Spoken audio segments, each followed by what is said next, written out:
Hola, hola chicos, buen día.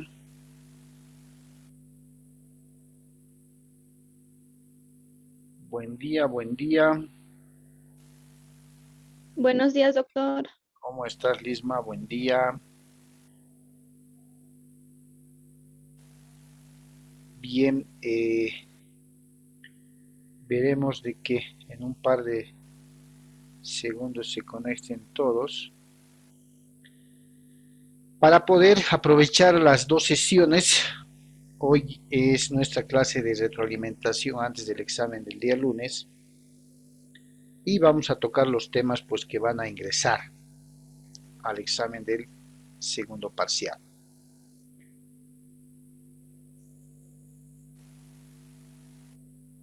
Daremos un par de segundos a efectos de que puedan ingresar todos los que se están conectando. Dado que estamos en una cuarentena rígida, estimo que van a estar todos. Buen día chicos a todos los que se acaban de conectar.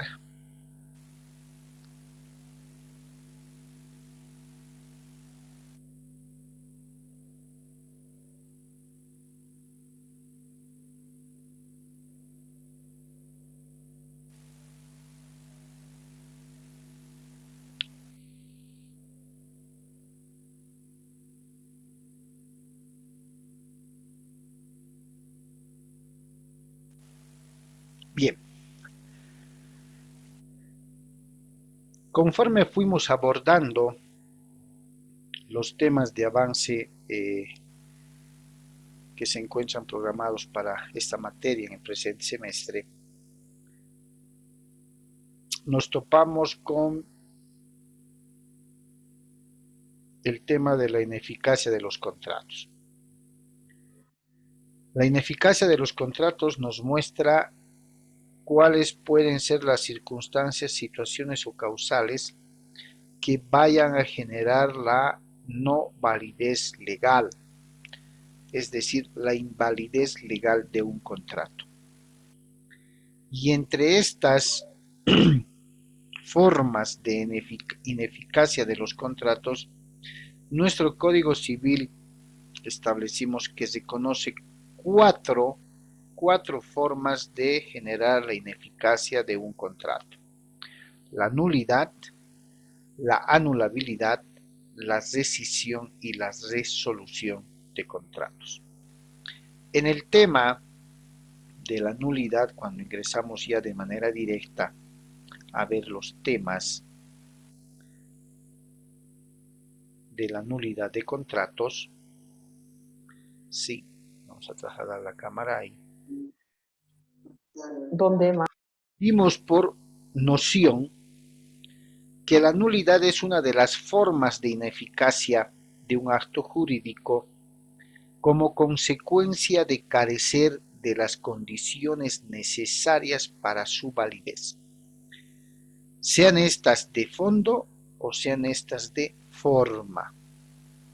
En otra noción, en otra acepción sobre la nulidad, vimos que es un vicio de que adolece un acto jurídico si se ha realizado con violación u omisión de ciertas formas o requisitos indispensables para considerarlo como válido.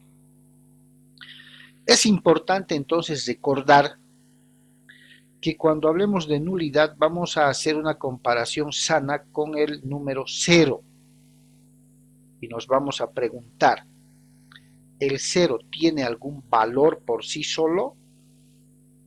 Y la lógica respuesta va a ser que no. El 0 es 0, no tiene valor alguno. A esa noción también se asemeja lo que vamos a entender por nulidad. ¿Por qué va a ser nulo un acto jurídico? ¿Por qué va a ser nulo un contrato? Porque va a carecer de los requisitos o las condiciones necesarias para declararlo válido. Porque no va a cumplir con los requisitos que la ley exige. No va a tener las condiciones de validez necesarias para que se lo pueda reconocer como válido. Sean estas condiciones o requisitos de forma o de fondo. Va a contener un vicio, chicos, que va a hacer que no tenga la validez o la fuerza legal. ¿Por qué? O porque se ha infringido, se ha vulnerado, se ha violado o se ha omitido, ¿sí?, ciertos requisitos o formalidades que la ley exige para considerar a un contrato válido. Cuando estemos frente a esta situación, vamos a estar hablando de nulidad. Acuérdense siempre de un ejemplo típico que hicimos con el contrato de anticrético. El artículo 491, que es un precepto legal en el Código Civil, nos enseña y nos indica qué documentos o qué actos jurídicos deben hacerse mediante un documento público, bajo pena de declararlos nulos si no se cumple con ese requisito, un requisito de forma además. Y la forma es un requisito de los contratos. Lo que quiere decir que si yo elaboro, facciono un contrato de anticrético en documento privado, estoy omitiendo lo que el artículo 491 del Código Civil me está ordenando taxativamente. Oíme, debes hacer un contrato de anticrético en un documento público, bajo pena de declararte nulo el contrato. ¿Por qué? Porque lo has hecho en privado. Por tanto, ese contrato es nulo. No he cumplido con un requisito de forma. He viciado de ineficacia ese contrato. ¿Por qué? Porque no cuenta y no ha cumplido con las exigencias que la ley me está diciendo. ¿Cierto? Eso es lo que vamos a entender por nulidad. ¿Qué es la nulidad? Es una forma, es un modo de declarar o dejar sin efecto un acto jurídico porque este acto jurídico o este contrato no ha cumplido con las formalidades y los requisitos exigidos por ley para su validez. Sean estos requisitos de forma o sean estos requisitos de fondo. Así de sencillo. Cuando se dice que se considera incita en el mismo acto, quiere decir nació muerta. Nació muerto ese acto jurídico porque no cumplió con los requisitos exigidos por ley. ¿Sí? Y por tanto no tiene valor alguno, sinónimo de cero. Clases de nulidad. Teóricamente conocemos la nulidad absoluta, que es la nulidad que acabamos de mencionar, y la nulidad relativa, también llamada anulabilidad, que si bien es una forma de dejar sin efecto un acto jurídico por vicios internos que tuviera, mientras no se declare esos vicios judicialmente, ese contrato va a ser válido. En nuestros términos sabemos que la anulabilidad, ¿sí?, es un modo, es una forma de dejar sin efecto ciertos contratos, pero son salvables. Esos vicios que pudiera internos contener son subsanables y si se subsanan, cuentan con la validez legal. ¿Ya? ¿Qué dice la doctrina con respecto a los casos de nulidad? Falta grave en contra de la ley, moral y el orden público. Claro. Reitero, si el artículo 491 me está diciendo que un contrato de anticrético lo debo hacer por la forma en documento público y lo hago en documento privado, estoy faltando contra la ley, estoy contraviniendo el orden público.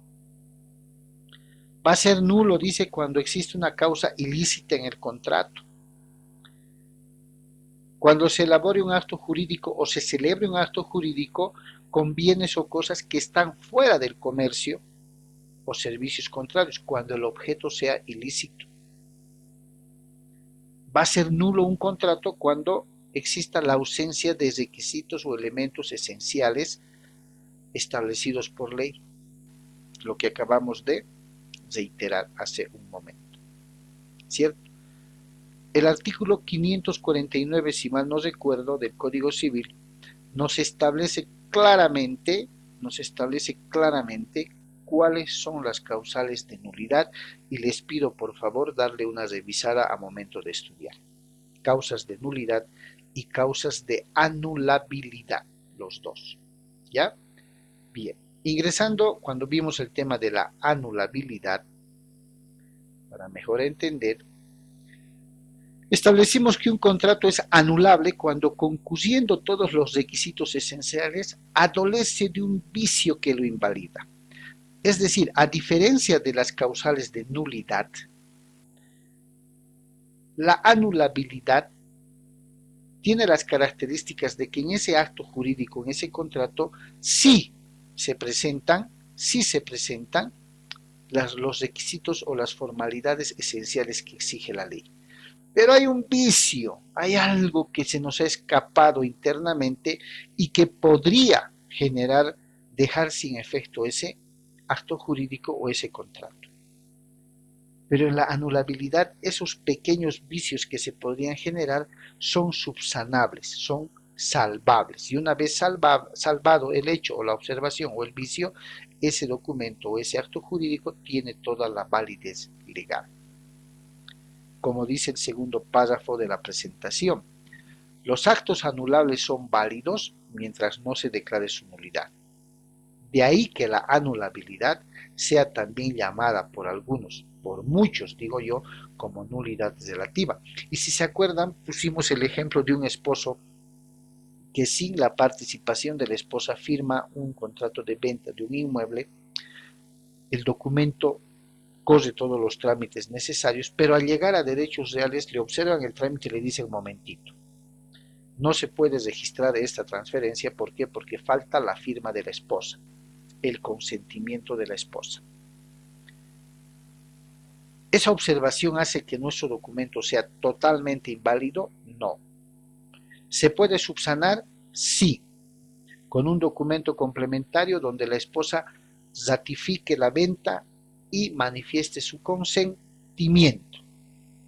Aquello que en primera instancia fue observado por un vicio interno que tenía, pero donde concurrían los requisitos del contrato: consentimiento, objeto, forma, causa y capacidad, ha sido subsanado y por tanto adquiere la validez legal, ¿cierto? El Código Civil establece de forma clara cuáles son las causas de anulabilidad y cuáles son las causas de nulidad. Por eso les pido que por favor revisen el Código Civil. Doctrinalmente los casos que reflejan una anulabilidad: vicios del consentimiento. ¿Cuáles son los vicios del consentimiento? Error, dolo, violencia. ¿Cierto? Error, dolo, violencia. Vicios derivados de la capacidad de los contratantes, capacidad jurídica. Contratos realizados por uno de los cónyuges sin consentimiento del otro, lo que manifestamos hace un momento. Contratos en los que exista falsedad en la causa nunca puede ser ilícita, así como el objeto, y eso lo sabemos de antemano, ¿cierto? Entonces, si yo hago una diferencia rápida entre lo que es nulidad y anulabilidad, voy a encontrar que cuando hable de nulidad van a faltar, se han omitido, se ha infringido en el acto jurídico o en el contrato los requisitos o condiciones esenciales con los que debería de contar. Y por ello se deja sin efecto el contrato. Eso es nulidad. En cambio, la anulabilidad, ¿sí?, es aquel acto jurídico en el cual existen y concurren los requisitos exigidos por ley, pero que internamente tienen un vicio que puede dejarlos sin efecto. son salvables, son subsanables y una vez subsanados o salvados tienen toda la validez legal. Entonces, por favor, le van a dar una revisada al Código Civil en relación a las causales de nulidad y causales de anulabilidad para poder diferenciar y determinar cuáles son las causales de nulidad y cuáles son las causales de anulabilidad. Otra de las formas de ineficacia de los contratos viene a ser la rescisión. Como noción tuvimos y tenemos que es aquel acto jurídico por el cual se deja sin efecto un contrato mediante una declaración judicial, ¿cierto? Mediante una declaración judicial. Ahora bien, nuestro Código Civil reconoce la figura del instituto jurídico de la rescisión como dejar sin efecto un contrato. A diferencia de la nulidad y anulabilidad, la rescisión no tiene observación alguna con respecto a los requisitos que se exige para los contratos. Son contratos que al nacer nacen perfectamente válidos, pero que después de haber nacido pueden ser declarados judicialmente ineficaces por los efectos perjudiciales o lesivos para una de las partes. Es decir, yo suscribo el contrato de manera normal, con todos los requisitos de ley, y una vez suscrito, posterior a la firma, después de la firma del contrato, ¿sí?, pueden demandar la parte que se sienta perjudicada, ¿sí?, la rescisión del contrato. En nuestro Código Civil, si bien recordamos, la rescisión tiene dos casos de procedencia. ¿Cuáles son? El estado de peligro o estado de necesidad y la lesión como tal. El estado de peligro consiste en que una de las partes, debido al estado de necesidad, peligro inminente que tiene la otra parte de salvar sus derechos, de salvar sus bienes o salvar el de los parientes más próximos, ¿cierto?, se ve en la extrema necesidad de aceptar la propuesta que le haga la otra parte. Es el aprovechamiento que la otra parte ejerce por el estado de peligro o necesidad que tiene la parte en cuestión. Y una vez suscrito el contrato, por decir, entre un vendedor y un comprador, el vendedor se da cuenta que se han aprovechado de su situación, de su estado de necesidad, de la desesperación en la que ese momento se encontraba. Y puede demandar se deje sin efecto ese contrato mediante la figura de la rescisión por haber sido celebrado en estado de peligro o en estado de necesidad. La otra causal o el otro caso por el que procede la rescisión, habíamos dicho, es la lesión, que es muy similar al estado de necesidad o de peligro. Pero hay una diferencia pequeña, que en la lesión, como causal de rescisión de un contrato, también en un ejemplo de compra-venta, llamémosle, el comprador se aprovecha del desconocimiento, de la ignorancia, del desconocimiento de la norma o de los aspectos más importantes que tiene que tomar en cuenta el vendedor y le paga un precio por el bien que está vendiendo inferior al 50%. Como decimos, en precio de gallina muerta. ¿Por qué el comprador se ha aprovechado? Porque se ha dado cuenta de que el vendedor no tenía ni noción de qué era un valor comercial, qué era un valor catastral, qué documentos tenían que hacerse, qué aspectos y condiciones tenían que revisarse. Lesiona su derecho, se aprovecha de su ignorancia, de su desconocimiento, de su dejadez. Y una vez suscrito el contrato que nace con todos los requisitos, ¿cierto? Que nace con todos los requisitos. Posterior a la firma, el vendedor se da cuenta que ha sido engañado, se han aprovechado de lo que no conocía. Y a eso se llama lesión. Por tanto, puede demandar posterior a la firma, ¿no?, la rescisión de un contrato por efectos de la lesión. El juez, ¿qué va a ordenar? O que se devuelva el bien inmueble contra devolución del dinero que le pagó, o que el comprador le aumente la diferencia racional y justa al precio en el que ha comprado ese inmueble. Pero es una forma de dejar sin efecto los actos jurídicos y en este caso los contratos. No olvidemos que para la acción rescisoria, es decir, para demandar la rescisión de un contrato, ¿cierto?, hay 2 años, porque si no el derecho prescribe. No olvidemos que la nulidad, y eso está en el Código Civil que lo van a revisar, la nulidad es imprescriptible, no prescribe. ¿Quién está legitimado para plantear la nulidad, por ejemplo? Cualquier persona que acredite interés legítimo. En cambio, la anulabilidad prescribe en 5 años. ¿Quiénes están legitimados? Las partes que se sientan perjudicados.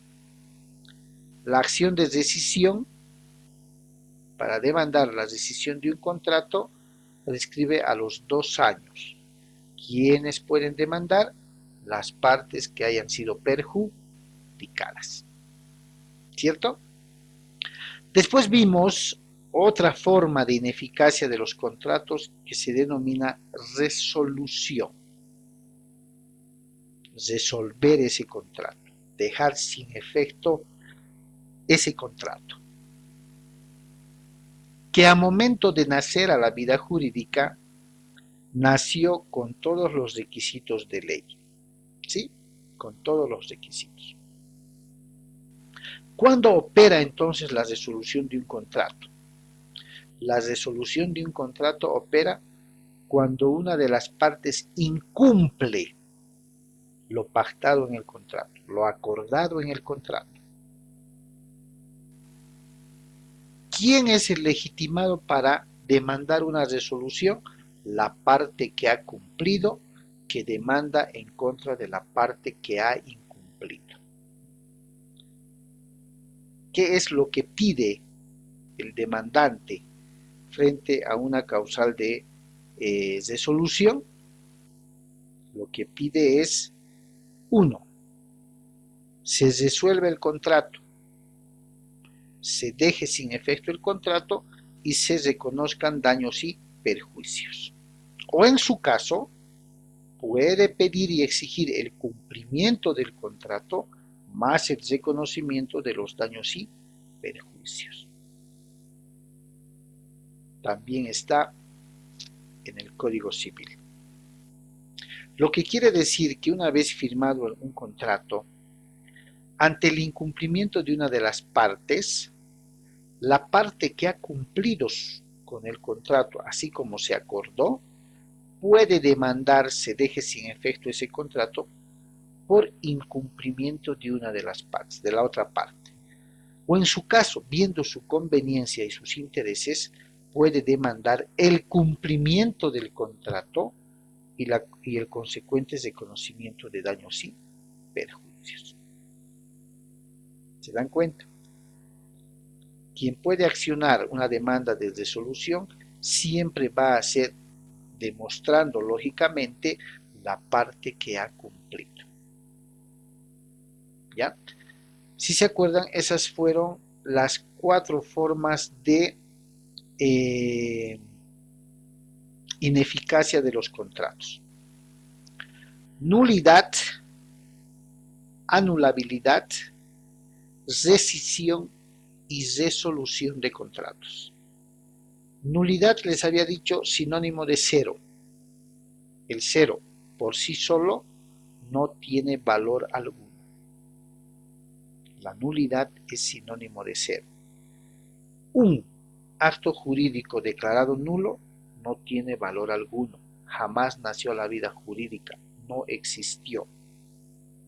¿Por qué un acto jurídico es nulo? Porque carece de las formalidades y los requisitos que la ley exige. No ha cumplido con las formalidades, no ha cumplido con los requisitos que la ley exige, sean estos de forma o sean de fondo. La nulidad es imprescriptible, ojo.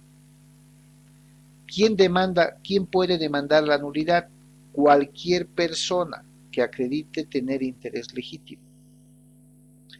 La anulabilidad es una forma de ineficacia de los contratos en cuyo acto jurídico concurren los requisitos formales, concurren las formalidades exigidas por ley, pero tienen un vicio, una observación interna que puede a la postre dejarlo sin efecto, pero tienen la característica de ser salvables, ser subsanables. Y una vez subsanados, una vez salvados, tienen todo el valor legal. La anulabilidad como acción judicial prescribe a los 5 años y están legitimados para demandar bajo esta figura las partes que se hubieran perjudicado. La rescisión, como una forma de ineficacia de los contratos, tiene un efecto posterior a la formación y a la celebración del contrato. ¿Qué quiere decir? El contrato nace con todos los requisitos de ley, con todas las formalidades de ley. Pero posterior al nacimiento del contrato, posterior a la firma del contrato, chicos, la parte que se ve perjudicada puede demandar se deje sin efecto por dos causales: estado de peligro o lesión. Estado de peligro, les había dicho, aprovechamiento del estado de peligro, del estado de necesidad. Me aprovecho al ver a la otra parte súper necesitada, estar en peligro, yo me aprovecho.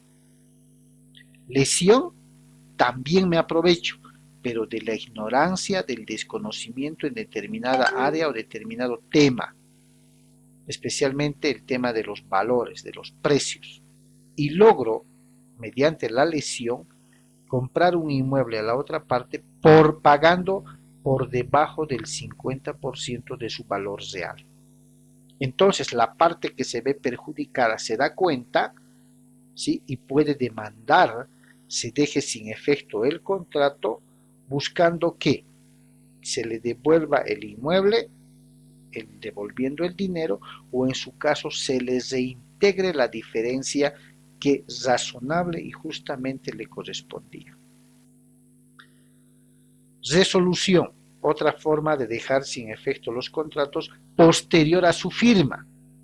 Esto nos quiere decir que la nulidad nació muerta, no hay efecto posterior, es el mismo momento que nació. La anulabilidad, si bien nació, tiene un vicio para su validez. En cambio, la rescisión y la resolución nacieron formalmente a la vida jurídica, porque cumplieron con los requisitos, pero posteriormente pueden ser dejados sin efecto. La resolución de un contrato se va a dar a mérito del incumplimiento de una de las partes. Una de las partes no ha cumplido con el contrato, no ha cumplido con lo acordado. Entonces la parte que ha cumplido va a demandar la resolución del contrato y la consiguiente cuantificación de los daños y perjuicios, o, dependiendo a sus intereses, dijimos, puede demandar el cumplimiento del contrato más el reconocimiento también de daños y perjuicios. Eso ya se verá en qué escenario se ve el demandante para poder o pedir la resolución y se deje sin efecto, o pedir el cumplimiento del contrato. ¿Ya? Por favor. La acción decisoria, les dije, prescribe a los 2 años, por si acaso, para demandar por la rescisión, porque tiene 2 causales establecidas. Bien, después de terminar con el tema de ineficacia de los contratos, prácticamente ingresamos a ver el tema de el contrato de compra-venta, ¿cierto? El contrato de compra-venta, que lo tengo por acá, a ver, voy a ver. que es uno de los contratos tipo que hemos visto. El contrato aquí está de compra-venta. Bien. Voy a mover esto por acá. Bien. El contrato de compra-venta. ¿Quién podría de forma rápida definirme qué es el contrato de compra-venta técnicamente?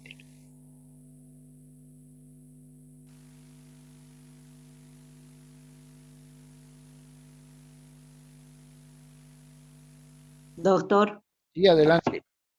sí, podemos decir, como usted dice, en forma jurídica, que es la transferencia de una propiedad de un bien a cambio de un pago, de un precio acordado. Perfecto. Lo pueden definir de distintas maneras, ¿cierto? Es aquel contrato por medio del cual una persona denominada propietaria transfiere a otra denominada comprador un bien mueble o inmueble a cambio de un precio, o como Ana María lo acaba de definir. Ahí estoy insertando características del contrato de compra-venta, estoy identificando sujetos. ¿Quién puede vender? Quien tenga poder de disposición. ¿Y quién es el que tiene poder de disposición? ¿Quién es? El propietario. El propietario, ¿cierto? Se da la venta por persona que no sea el propietario, pero este asume el compromiso y la obligación de asegurar para el comprador que el propietario transfiera ese bien. El contrato de compra-venta debe ser celebrado en documento público o documento privado. Documento público. ¿Necesariamente o es opcional? Necesariamente, doctor. ¿Qué dicen los demás?